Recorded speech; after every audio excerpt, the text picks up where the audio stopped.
Welcome to Physician Heal Thyself, the podcast, empowering you to take a whole person approach to your well-being, spirit, soul, and body. Join me, your host, Dr. Ana Lara, naturopathic doctor, entrepreneur, and a servant of Jesus Christ.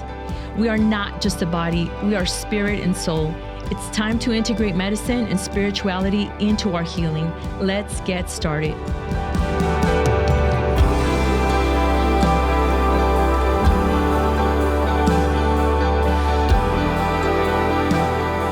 Hey, welcome back to Physician Heal Thyself, the podcast on this New Year's special.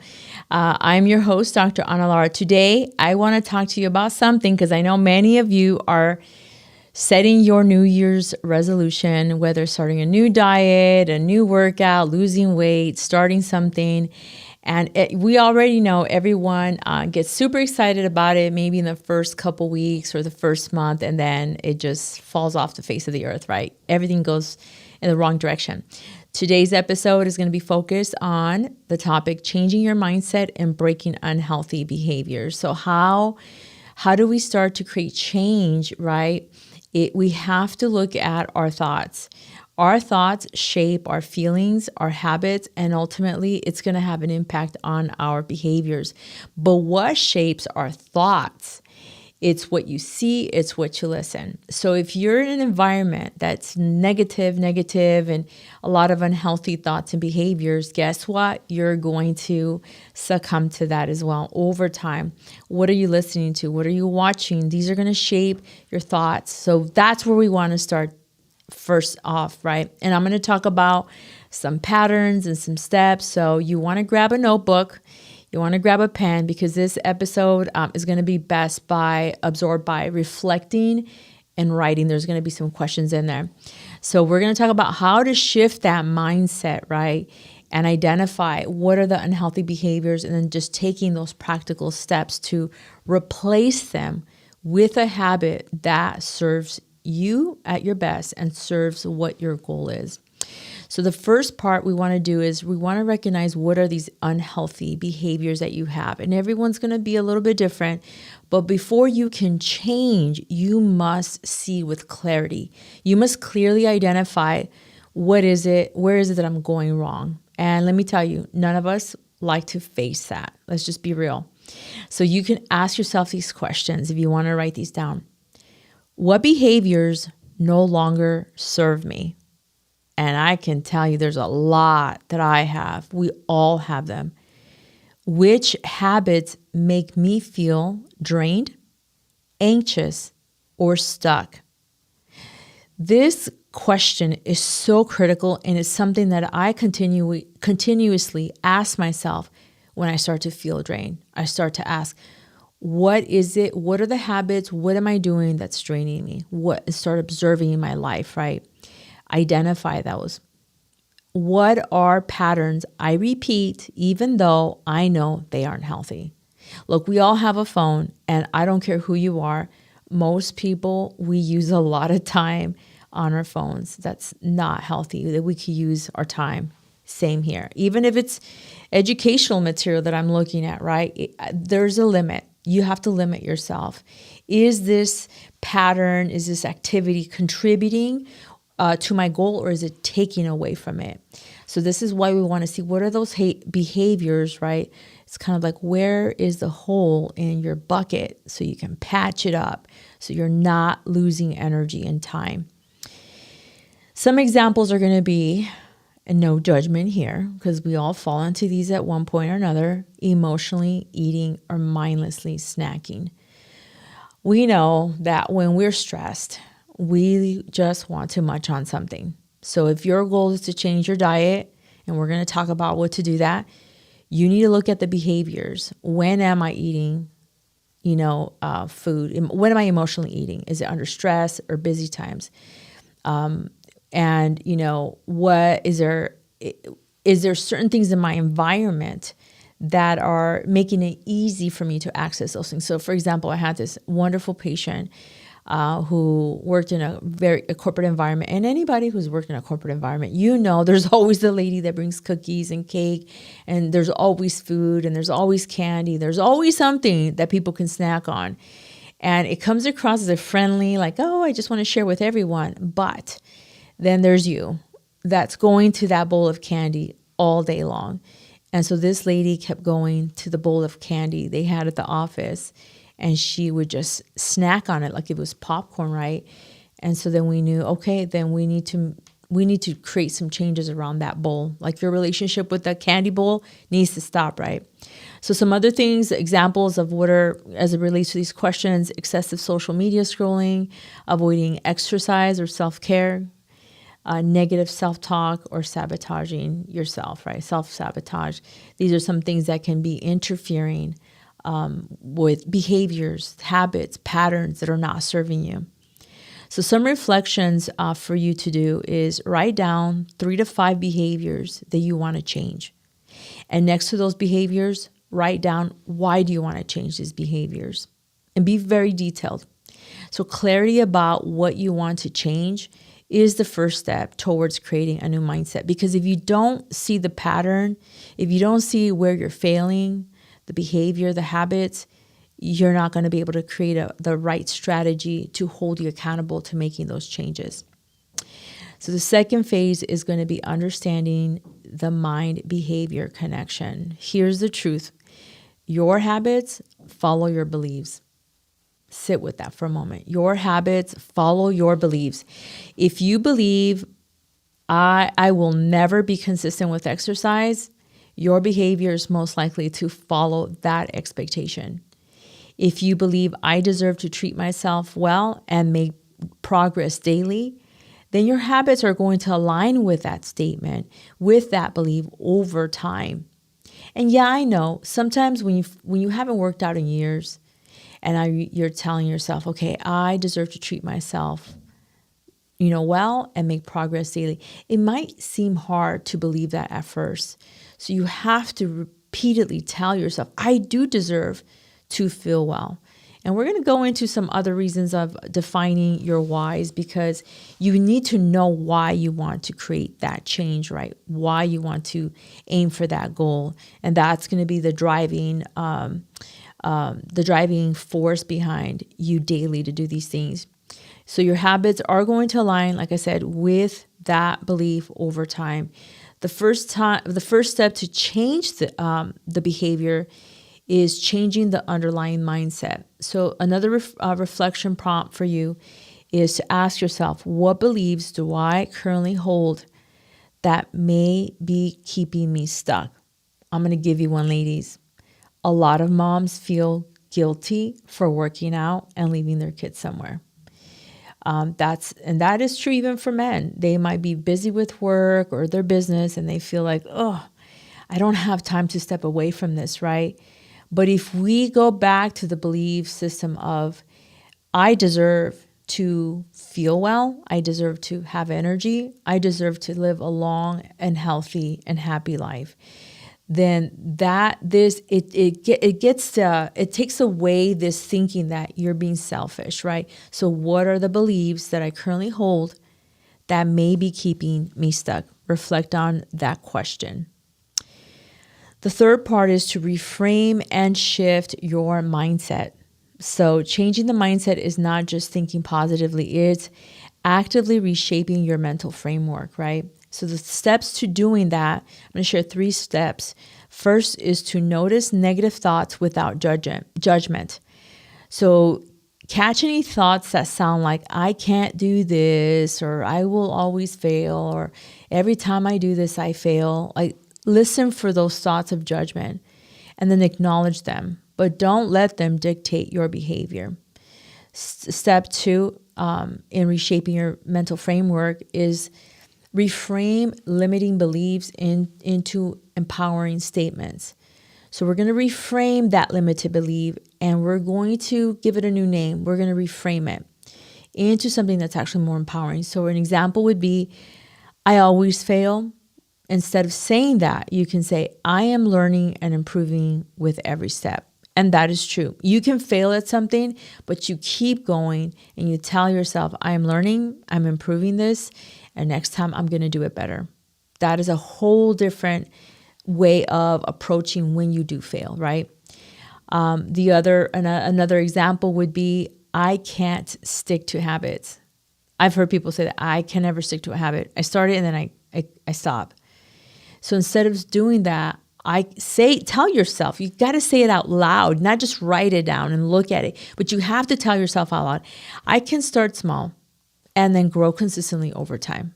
I'm going to start small and grow consistently over time, which is something I spoke on a previous episode on setting goals and reaching them, right? Is that oftentimes the reason people fail is because they create this huge, huge goal and they're looking at the big picture. And that's good. It's good to have a big picture, but you got to start with the small steps and then be consistent, small and achievable steps. So the third step is, you want to write this down, is anchor your new mindset with daily reminders, whether there's journaling or a Post-it note, right? Affirmations that feel believable. I have messages. I won't read them. Some of them are probably inappropriate, but I have messages in my phone that, well, maybe I will. Hold on. I do have messages on my phone. And sometimes I have to get into that passionate mode to remind myself, what I'm doing in life. And so this works for me. Like I have a reminder that's in my calendar every 15th of the month. So this was yesterday. And my message says, God gave you permission to be yourself.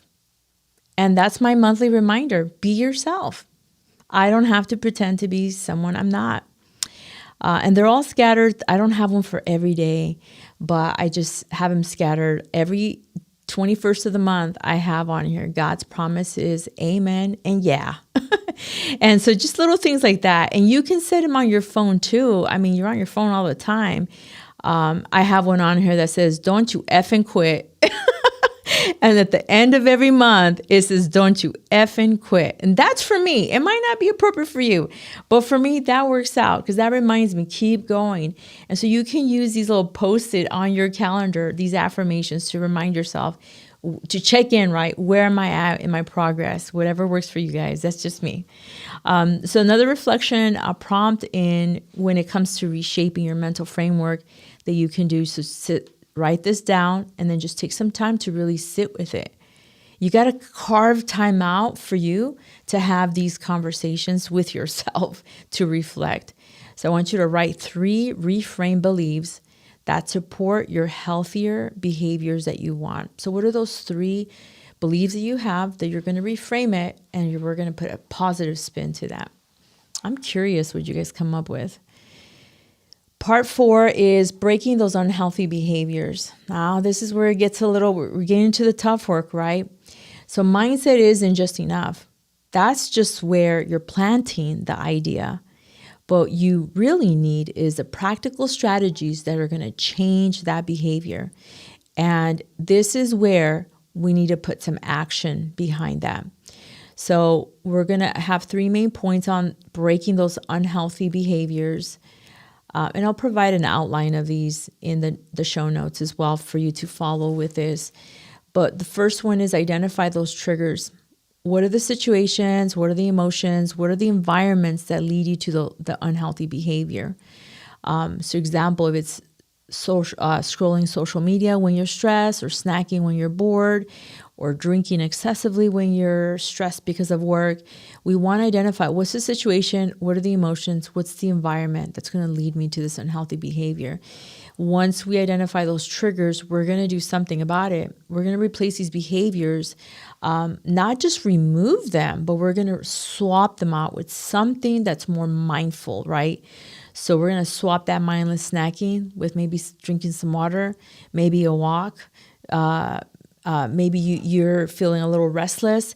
There's a lot of herbs that you can take to help your nervous system. There's chromium that can help you with the munchies. There's a lot of different things naturally that you can do to help you with that unhealthy behavior. So find out what it is and then swap out that negative self-talk, right, that we talked about with reframing that affirmation. So an example would be if certain type of people stress me out and irritate me and make me feel overwhelmed. I remember to, in the moment, take a deep breath, don't take it personal. And then I'm going to go work out right after work. Like, don't even go home. Just release all that frustration. I used to do kickboxing for almost 5 years, and that's where I would release a lot of my frustration. Now going to the gym is sufficient for me, right? Start small and track this progress. So replace one behavior at a time. If you do too many, it's overwhelming. So if you're wanting to start exercising and you haven't ever done it, then set a small goal of, I'm going to start walking 15 minutes every day at 5 o'clock in the afternoon, whatever time it is. And then track it on your phone. Are you following through? Something that you can check off, that you're measuring this. If it's weight loss, get weighted, do your measurements, tell somebody, have them hold you accountable, but start small and have something that's going to track your progress. So measure success, not by perfection, but by consistency. Remember that. So another reflection prompt to do during this on how to break those unhealthy behaviors is, what is one unhealthy behavior I will replace this week? And what will I replace it with? So a good example, if you want to stop, if you want to lose weight, and what's the one unhealthy behavior? I can give you plenty. People always say, I drink a lot of soda. I drink coffee a lot. And so maybe it's replacing this unhealthy behavior with something else. So instead of drinking the soda or the coffee, I'm going to drink some green tea and drink more water. And I'm going to cut back to only 1 cup of coffee a day, and then do other, drinks throughout the day that are low sugar. That would be a good way to replace that unhealthy behavior and be consistent, so that you develop that resilience, you develop the pattern, and then it becomes a new habit and behavior. Believe it or not, a lot of people I've helped with that don't drink any sodas anymore, coffee, a lot of coffee drinkers. You don't realize how addicted you are until you stop or you try to stop. So that's just an idea, right, of how to replace an unhealthy behavior with a good one. The fifth part of this is going to be building the long-term mindset and habit. It feels really good when you feel, okay, now this new mindset that I developed, now it's a habit. It's a long-term habit. It became part of your lifestyle now. It's not just something you said you were going to do at the beginning of the year. By the end of the year, you're still doing it. And guess what? You're enjoying it. You feel better. You feel happy. So some of these things, change is not going to be linear. There's going to be some setbacks, but build that long-term success by practicing, reflecting, and being persistent with this. So some daily reflections are going to be 2 to 5 minutes, reviewing your thoughts and behaviors, either at the beginning of the day, end of the day, whatever works for you. There is no right or wrong time. Celebrate those wins, no matter how small they are. I made it through a month of working. I made it through a week of working out. Hey, I made it through the day and I worked out. That's good. I've worked out 4 days this week. Celebrate that. Some people are visual, so maybe you need to put it on a board and a calendar somewhere for you to see that. And then adjust things as needed, right? Especially when it comes to working out. Everybody feels like they need to be at the gym at 4 and 5 in the morning, and it might not work for you. I've talked about this before. Don't compare yourself to what other people are doing. What works for you? Stick to that strategy. If it doesn't work, then modify it and change the time. Sometimes your work schedule changes, and so does your workout routine, and your diet changes and so forth. Like, just adapt to be flexible, right? Refine it, but don't quit. If you make a mistake, don't beat yourself over it. Just keep going on, right? So remember that mindset, the mindset change is going to impact your behavioral changes. And this is what's going to be the lasting transformation. So the takeaways from this is to identify those unhealthy behaviors. Just look at the mess you're in. And then notice and reframe those limited beliefs. and replacing old habits with small and actionable steps and take progress and reflect daily. You don't have to wait till it's New Year's to do this. You could do this all the time. I just recently did this recently this week because I found myself feeling stuck, drained, a little anxious about some things, and I started to reflect. I had to slow down to acknowledge, to look at what is causing me such difficulty for me to go to the gym right now. What is it?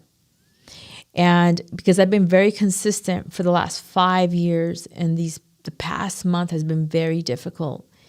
And so there was a change in my pattern and in my mindset. So I always like going to work out straight after I'm done with work, straight to the gym. Just get it out, go home, make food, eat, do what I have to do, go to sleep. If I go home, it is a 90% chance. Listen, there's a 90% chance I will not leave my house and go work out. It just won't happen because I'll get distracted by this and that. And then I sit down and then I lay down and then I'm done. I don't want to go. And so for me, I have to go straight to working out after I'm done at the office. I have kids. My oldest daughter, I'm grateful that she's been for the last couple of years also working out. But her schedule and my schedule are different. And I've been trying to accommodate her schedule to go work out together or drive there together, right? And so now in my mind, I am worrying about, is this going to fit her schedule instead of just doing what I need to do, which is leave the office, and when I mean leave the office, guys, I haven't been doing this lately, which is the problem, and that's changing as of yesterday. It happened yesterday that I take my gym clothes, my shoes, whatever I'm going to need for the gym, I take it to the office. At the end of my day, I change to my workout clothes, get my pre-workout, protein snack, whatever I need to get in before, and I would go straight to the gym from leaving my office. And there were days that I didn't want to go, and I still made myself go. I would still go, and once I was there, I felt great. I didn't feel any fatigue, any guilt. I felt good. I was grateful that I did push through and did it anyways. But right now, I stopped taking the clothes, right? I stopped doing these things. The pattern, my pattern changed, and so my habits changed, and my behavior changed, and now I'm like, I'm losing control. I can't seem to get myself to go work out because I had been in this pattern for almost 5 years, and now I've unraveled it because of certain disturbances. So sometimes we do it to ourselves. We allow my thinking was fixated on my daughter's schedule or on other things instead of making this is my priority. This is the way I dump my stress and rejuvenate myself. So it is my self-healing. It helps me feel happy and it keeps me healthy, but really it's my mood, right? And so, hey, some people can go work out 5 a.m. I can't. It's not for me, and that's okay. I don't feel any shame in not being able to do that. There's some days I go in the mornings, but not really. I need to preserve my mental energy for some other things. So find out what works for you. And then once you create that pattern, yes, be flexible, but be careful how flexible you are. You don't want to go to the extreme. So if your New Year's resolution is to eat better and exercise, I'm going to give you some tips on what I tell my patients. Keep it simple, stupid is how I was taught in school. So you want, when it comes to the diet, I want you to identify 1, 2, or 3 things that you eat consistently that because we all know what is bad for us. What is that 2 items, 3 items, at least 3 items that you want to remove from your diet that you know are not helping you meet your goals, your health goals, right? That you are not feeling well. But before that, you really want to identify why do you want to make this change of changing your diet and exercising? How are you going to feel? How do you want to feel? So instead of focusing on the end result, how do you want to feel in that process? Most people that I work with, they want to lose weight, but really what they want to do is they want to feel good. They want to have physical energy. They want to have mental energy, right? They want to have a happy mood. They want to be able to handle the stressors in their life without feeling overwhelmed. And they want to feel comfortable in their own body. That's really it. They want to feel good. So if that's your goal, great. That is a very good goal to have. Write it down. Because when you don't feel like doing the things that you need to be doing, you're going to think about that, the feeling that you're trying to achieve. And I guarantee you, the moment you start to feel good, that you start to feel happier, less stress, more energy, you're sleeping better mood, that experience is what hooks you on to continue to doing what you're doing. Because if it doesn't work, then you lose motivation. But in order for it to work, you need to be consistent with your habits. So find out what is it for you that you want to feel from changing your diet and exercising. So once you do achieve it, that's the hook that's going to keep you going on, right? So the diet, we'll go back to diet. So with the diet, you want to identify what are those 2 or 3 things that you can stop doing that are not healthy, and what are 2 or 3 things that you're going to add to your diet that are healthy. So it might be, okay, and you might want to start small. Maybe it's not stopping all the soda all of a sudden, but maybe let me cut half of the soda that I'm drinking. Maybe I'm just going to drink 1 can of soda. And then work my way back from that. But what am I going to put in place of that soda? Well, you should be drinking more water. Maybe you can add a green tea in there, but say I'm going to drink, 60 ounces of water and cut out the soda. It might be, I eat out 5 days a week for lunch. Let me plan for, 3 days out of the week to make my own lunch, and 2 days of the week I'll eat out. And so what are the foods are there foods you're taking out, and are there new foods that you're going to add in more of that are healthy for you? What are the bad things you're taking out? What's the good stuff that you're bringing in to replace those, to substitute it? I've done a lot of talks on nutrition. You can go back and listen. But oftentimes, once again, the cravings and the reason we desire those foods is because we're not eating enough protein and healthy fats in our days. So go back to that. So the diet, what will you remove and what will you add? And the exercise is just making a decision. What are the days that you're going to work out? What are the times that you're going to work out? How long are you going to work out? What does your workout consist of? Is it going to the gym? Is it going for a 15-minute walk?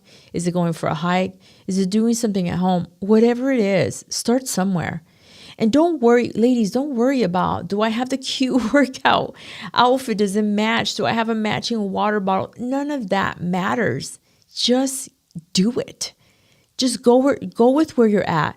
Don't start investing a lot of money into something you haven't even been doing for years.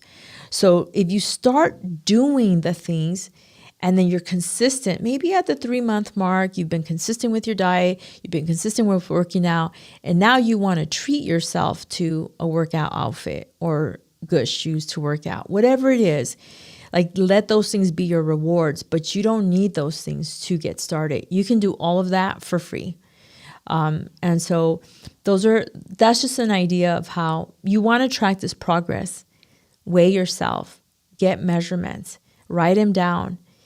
There's so many apps now. There's scales and measuring tapes that all connect to your phone and track your weight and your measurements every time you do them. And so you can track that in a fun and cool way. Amazon has them, I'm sure. And you can do these, trackers that will help you track your progress. You can't just base everything off of the scale. You have to get the measurements in. And this is the part of clarity, right? You need to see with clarity. We don't want to see the ugly. We don't want to see the scale. We don't want to see the numbers. But you know what? I truly believe that in that pain of us looking at that, it's going to have to wake us up and stir us up like, that's the reality. I am this many pounds and these are my measurements, and I don't feel good about seeing that. And so maybe that pain is going to be the driving force to get you to do the things while you develop the routine, right? And you develop the consistency. And now it's not even something that you think much about. But no matter who you are, I'm going to share this last part. No matter who you are, we all have our days and moments that we don't feel like doing the things that we know are good for us. It is so easy to do the bad things. It's so easy to eat the bad food that tastes good, to not work out. It is so easy to do things that don't help us become better. It always takes a little bit more work to do the right thing. But what I will say is that when you do the right thing, you do feel better afterwards. You build your confidence and your self-esteem. And when you do that, it shows up in other areas of your life. Hey, I'm curious what your goals are. You can share them, post them. If you have any questions, this is something I always like to do, because sometimes your blind spots, you can't see them and someone else has to point them out to you, me included. That's why I have people that help me out with things, right? I hope you've had a happy new year. Make 2026 count. Live out your life. Time is money. We can always make more money, but we can't make more time. So what is it that you want to accomplish in 2026? I pray that you are all blessed. That's my hope for you. And until next time, be blessed. Thank you for listening to Physician Heal Thyself, the podcast. If you like what you've heard, please like, share, and subscribe. Help this message reach more people who may need to hear it. Leave your comments. I want to know what you think. If you're interested in learning more about Raíces, visit our website at raicesndmedcenter.com. Until next time, be blessed.